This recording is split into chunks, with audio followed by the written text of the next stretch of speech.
আজি বঙাইগাঁও জিলাৰ উত্তৰ শালমৰাস্থিত কমতাপুৰ স্বায়ত্তশাসিত পৰিষদৰ সচিবালয় মুখ্য দ্বাৰ উদ্বোধন কাৰ্যসূচীৰ অংশগ্ৰহণ কৰে ৰাজ্য চৰকাৰৰ কেবিনেট মন্ত্ৰী ৰঞ্জিত কুমাৰ দাসে।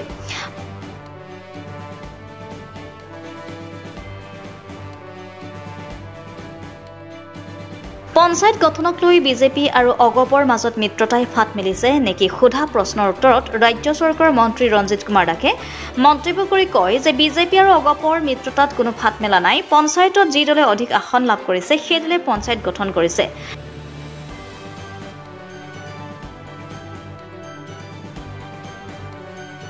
জিলা পৰিষদ গঠনৰ সভাপতি নিৰ্বাচনত অগপ দলৰ প্ৰাৰ্থীগৰাকীক বিজেপি দলে সমৰ্থন জনাইছে। ঠিক তেনেকৈ বিজেপি দলৰ প্ৰাৰ্থীগৰাকীক অগপ দলে সমৰ্থন জনাইছে আৰু শেহতীয়াভাৱে ভোটাৰ তালিকা পুনৰ সংশোধনী প্ৰক্ৰিয়া ভাৰতৰ লগতে অসমতো আৰম্ভ হ'বলগীয়া প্ৰক্ৰিয়াৰ সন্দৰ্ভত মন্ত্ৰী ৰঞ্জিত কুমাৰ দাসে কয় যে এই প্ৰক্ৰিয়া সমৰ্থনযোগ্য। এখন দেশ, এজন নাগৰিক, এটা ভোট হ'ব লাগে।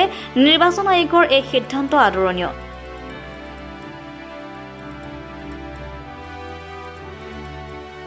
স্বচ্ছতাৰে কামবোৰ হ'ব লাগে। ভোটাৰ তালিকাত সোমাই থকা অবৈধ নামবোৰ কৰ্তন হ'ব লাগে।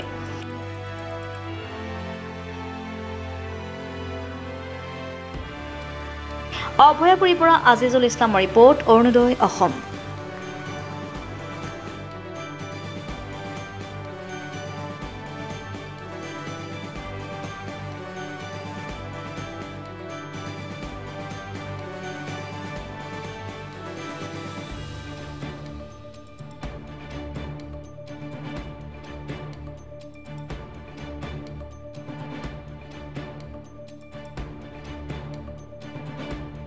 আমাৰ যি কমতাপুৰ অট'নমাছ ডেভেলপমেণ্ট কাউন্সিল আৰু এই কাউন্সিলৰ ইতিমধ্যে মুখ্য কাৰ্যালয় ইয়াতে স্থাপন কৰা হৈছিলে আৰু যদিও স্থাপন কৰা হৈছিলে ইনফ্ৰাষ্ট্ৰাকচাৰ একেবাৰে কম আছিলে আৰু এতিয়া লাহে লাহে তেওঁলোকে কাউন্সিলৰ যি পুঁজি সেই পুঁজিৰে কেইবাটাও ইয়াতে আমাৰ এখন তৰণে হওক বা ৰাস্তা ঘাটে হওক পৰ্যায়ক্ৰমে কেইবাটাও আঁচনি লৈছে আৰু এই আঁচনিসমূহৰ ভিতৰত এটা সুন্দৰ এখন তৰণ, যিখন তৰণ দেখিলে যি কমতাপুৰ বুলি ক'লে আমি যি কথাষাৰ জানো সেই গোটেইখিনি কথা মনত এটা ধাৰণা আহে।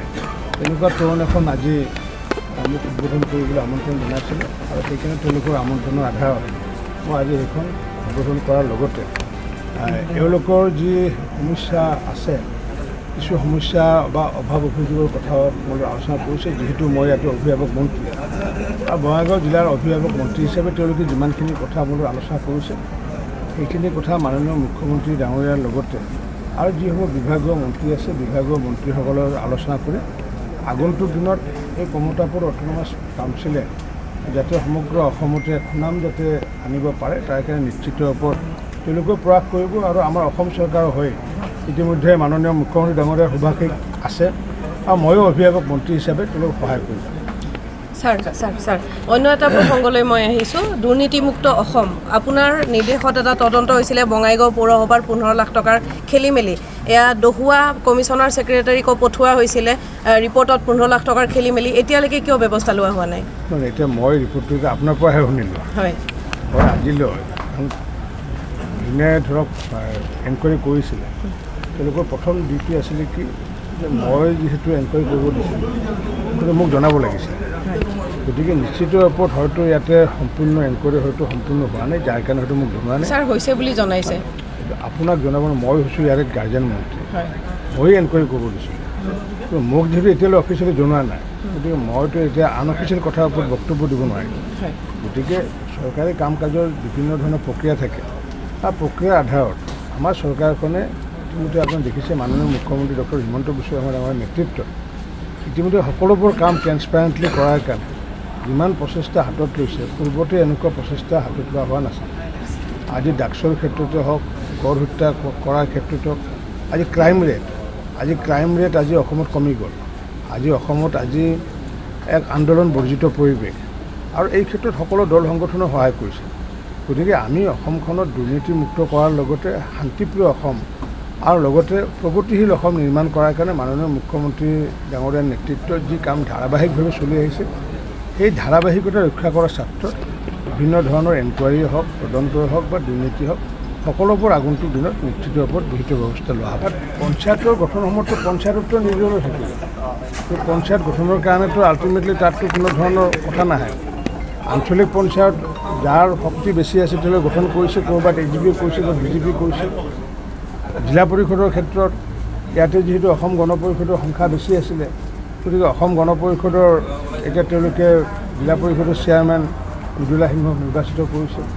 ঠিক তেনেকৈ ভাইচ চেয়াৰমেন যিহেতু আমাৰ BJPৰ একমাত্ৰ, তাত AGP হওক বা কংগ্ৰেছৰ হওক তেওঁলোকৰ কোনো ধৰণৰ চিডিউল কাষ্টৰ ছোৱালী নাই বা মহিলা নাই। গতিকে সেইটো নিশ্চিত ৰূপত BJPৰে হ'বগৈ। 19 তাৰিখে তেওঁ নিজৰ দায়িত্ব গ্ৰহণ কৰিব। আৰু ঠিক তেনেকৈ বজালীৰ ক্ষেত্ৰত আমাৰ দুগৰাকী আছিলে, AGP দুগৰাকী আছিলে, নিৰ্দলীয় এগৰাকী আছিলে। তেওঁলোকে অসম গণ পৰিষদে নিৰ্দলীয়জনৰ সমৰ্থনত নবীৰুণ বেগমক চেয়াৰমেন পতাৰ কথা কৈছিলে। আমি সেইটো আপত্তি কৰিছিলোঁ। কেন্দ্ৰীয় সমিতিৰ অগপৰ অতুল বৰা ডাঙৰীয়াক আমি আপত্তি জনাইছিলোঁ যে বজালীত ভাৰতীয় জনতা পাৰ্টীৰ পৰা মীনাক্ষী দাস হ'ব লাগে। আৰু সেইটো আমাৰ কথা আলোচনা কৰাৰ পিছত তেওঁলোকে নবীৰুণ বেগমৰ সলনি মীনাক্ষী দাসকে সমৰ্থন জনাইছে। গতিকে সংঘাত একো নাই। তেওঁলোকে নিজে যিহেতু সমৰ্থন কৰিছে, অৰবিন্দ বৰ্মনে প্ৰস্তাৱ কৰিছিলে, গতিকে অসম গণ পৰিষদৰ মানুহে প্ৰস্তাৱ কৰিছিলে, তাত সংঘাত হোৱা কোনো কথাই নাই। গতিকে আমাৰ ভাৰতীয় জনতা পাৰ্টীৰ সেইগৰাকী মীনাক্ষী দাসক BJPৰ প্ৰাৰ্থী, AGPৰ প্ৰাৰ্থী আৰু একেষাৰে যদি ক'ব যায় তো মিত্ৰজোঁটৰ প্ৰাৰ্থী। কিন্তু অকল বিহাৰৰ পিছত অসম বুলি নহয়, সমগ্ৰ ভাৰতবৰ্ষতে হ'বগৈ। কাৰণ কিয়, যিহেতু আমাৰ ভাৰতীয় জনতা পাৰ্টীৰ আমাৰ পূৰ্বৰ পৰা এটাই আমি কথা কৈ আহিছোঁ যে ওৱান নেশ্যন ওৱান কনষ্টিটিউশ্যন, এক দেশ এক বিধান, এক দেশ এক নিচান। যেনেকুৱাকৈ জম্মু কাশ্মীৰৰ বেলেগ পতাকা আছিলে আমিতো নোহোৱা কৰিলোঁ, জম্মু কাশ্মীৰৰ বেলেগ সংবিধান আছিলে আমি নোহোৱা কৰিলোঁ, এক দেশ এক one nation one ration card. গতিকে সকলো মানুহৰ, বিহাৰৰ মানুহজনৰ ৰেচন কাৰ্ড এখনেই হ'ব। তেওঁ অসমতে থাকক বা বিহাৰতে থাকক, য'তে নাথাকক ৰেচন কাৰ্ড এখন হ'ব। গতিকে one man one nation one ration card. আৰু ঠিক তেনেকুৱাকৈ ওৱান কাণ্ট্ৰি ওৱান চিটিজেন আৰু ওৱান ভোট। গতিকে সকলোৰে এটাহে ভোট থকাটো প্ৰয়োজন। মোৰ ঘৰত বা মই যিজন মানে হেৰিয়াৰ জৰিয়তে চুলি কাটোঁ, সেই চুলি কটাজনে তেখেতে ভোট বিহাৰতো আছে, ইয়াতো আছে। তেওঁ কেতিয়াবা মোক কয় যে অসমৰ ভোট দিয়াৰ সময়ত কয় যে আমাৰ ভোট আহিলে, আৰু বিহাৰৰ ভোটৰ সময়তো কয় যে আমাৰ ভোট আহিলে বুলি কয়। তেতিয়া মই ভাবিছিলোঁ যে ভোট আকৌ এওঁলোকৰ দুই ঠাইত কেনেকৈ থাকে। তাৰমানে মোৰ ঘৰত অহা যিজনে চুলি কাটে তেখেতে নিজে মোক কয়, তাৰমানে এনেকুৱাকৈ লাখ লাখ মানুহৰ তেনেকুৱা দুই ঠাইত ভোট আছে, যিটো নেকি সমৰ্থনযোগ্য নহয়। গতিকে যি ইলেকশ্যন কমিশ্যনে যিটো সিদ্ধান্ত লৈছে সেই সিদ্ধান্ত সুন্দৰ এক সিদ্ধান্ত। ইয়াত ট্ৰেন্সপাৰেণ্ট যাতে হ'ব পাৰে, কাৰণ অযথা নামবোৰ সোমাই থাকিলে মানুহৰ কামো বাঢ়ি যায় গৈ, তাত খৰচো বেছি হৈ গ'ল। গতিকে সমগ্ৰ ভাৰতবৰ্ষতে হ'ব, তাৰ মাজত অসমতো হ'ব। পঞ্চায়ত গঠনৰ সময়ত অগপ BJPৰ মাজত মিত্ৰতা নহয়, আপোনাৰ সমষ্টিত অগপৰ মাজত সংঘাত দেখিবলৈ পোৱা গৈছে, কি ক'ব চাগে?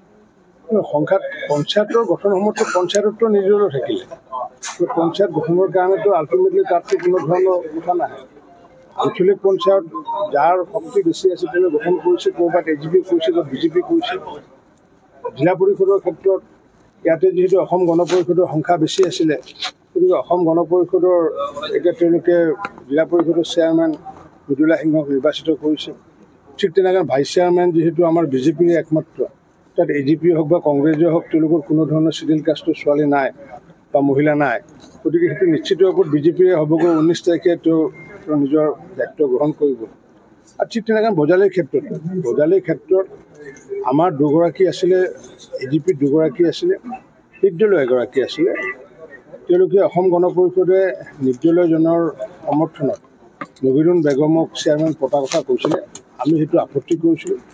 কেন্দ্ৰীয় সমিতিৰ অগপৰ অতুল বৰা ডাঙৰীয়াক আমি আপত্তি জনাইছিলোঁ যে বজালীত ভাৰতীয় জনতা পাৰ্টীৰ পৰা মীনাক্ষী দাস হ'ব লাগে। আৰু সেইটো আমাৰ কথা আলোচনা কৰাৰ পিছত তেওঁলোকে নবীৰুণ বেগমৰ সলনি মীনাক্ষী দাসকে সমৰ্থন জনাইছে। গতিকে সংঘাত একো নাই। তেওঁলোকে নিজে যিহেতু সমৰ্থন কৰিছে, অৰবিন্দ বৰ্মনে প্ৰস্তাৱ কৰিছিলে, গতিকে অসম গণ পৰিষদৰ মানুহে প্ৰস্তাৱ কৰিছিলে, তাত সংঘাত হোৱা কোনো কথাই নাই। গতিকে আমাৰ ভাৰতীয় জনতা পাৰ্টীৰ সেইগৰাকী মীনাক্ষী দাসক BJPৰ প্ৰাৰ্থী, AGPৰ প্ৰাৰ্থী আৰু একেষাৰে যদি ক'ব যায় তো মিত্ৰজোঁটৰ প্ৰাৰ্থী। ছাৰ, বিহাৰৰ পাছত অসমত SIR আহি আছে, বিহাৰৰ পাছত অসমত ভোটাৰ তালিকা সময়ত যদি SIR আহি আছে, অকল বিহাৰৰ পিছত অসম বুলি নহয়, সমগ্ৰ ভাৰতবৰ্ষতে হ'বগৈ। কাৰণ কিয়, যিহেতু আমাৰ ভাৰতীয় জনতা পাৰ্টীৰ আমাৰ পূৰ্বৰ পৰা এটাই আমি কথা কৈ আহিছোঁ যে ওৱান নেশ্যন ওৱান কনষ্টিটিউশ্যন, এক দেশ এক বিধান, এক দেশ এক নিচান। যেনেকুৱাকৈ জম্মু কাশ্মীৰৰ বেলেগ পতাকা আছিলে আমিতো নোহোৱা কৰিলোঁ, জম্মু কাশ্মীৰৰ বেলেগ সংবিধান আছিলে আমি নোহোৱা কৰিলোঁ, এক দেশ এক one nation one ration card. গতিকে সকলো মানুহৰ বিহাৰৰ মানুহজনৰ ৰেচন কাৰ্ড এখনেই হ'ব, সেই অসমতে থাকক বা বিহাৰতে থাকক, দুটা নাথাকৈ ৰেচন কাৰ্ড এখনেই হ'ব। গতিকে one man one nation one ration card, আৰু ঠিক তেনেকুৱাকৈ ওৱান কাণ্ট্ৰি ওৱান চিটিজেন আৰু ওৱান ভোট। গতিকে সকলোৰে এটাহে ভোট থকাটো প্ৰয়োজন। মোৰ ঘৰত বা মই যিজন মানে হেৰিয়াৰ জৰিয়তে চুলি কাটোঁ, সেই চুলি কটাজনে তেখেতে ভোট বিহাৰতো আছে, ইয়াতো আছে। তেওঁ কেতিয়াবা মোক কয় যে অসমৰ ভোট দিয়াৰ সময়ত কয় যে আমাৰ ভোট আহিলে, আৰু বিহাৰৰ ভোটৰ সময়তো কয় যে আমাৰ ভোট আহিলে বুলি কয়। তেতিয়া মই ভাবিছিলোঁ যে ভোট আকৌ এওঁলোকৰ দুই ঠাইত কেনেকৈ থাকে। তাৰমানে মোৰ ঘৰত অহা যিজনে চুলি কাটে তেখেতে নিজে মোক কয়, তাৰমানে এনেকুৱাকৈ লাখ লাখ মানুহৰ তেনেকুৱা দুই ঠাইত ভোট আছে, যিটো নেকি সমৰ্থনযোগ্য নহয়। গতিকে যি ইলেকশ্যন কমিশ্যনে যিটো সিদ্ধান্ত লৈছে, সেই সিদ্ধান্ত সুন্দৰ এক সিদ্ধান্ত, ইয়াত ট্ৰেন্সপাৰেণ্ট যাতে হ'ব পাৰে। কাৰণ অযথা নামবোৰ সোমাই থাকিলে মানুহৰ কামো বাঢ়ি যায়গৈ, তাত খৰচো বেছি হৈ গ'ল। গতিকে সমগ্ৰ ভাৰতবৰ্ষতে হ'ব, তাৰ মাজত অসমতো হ'ব।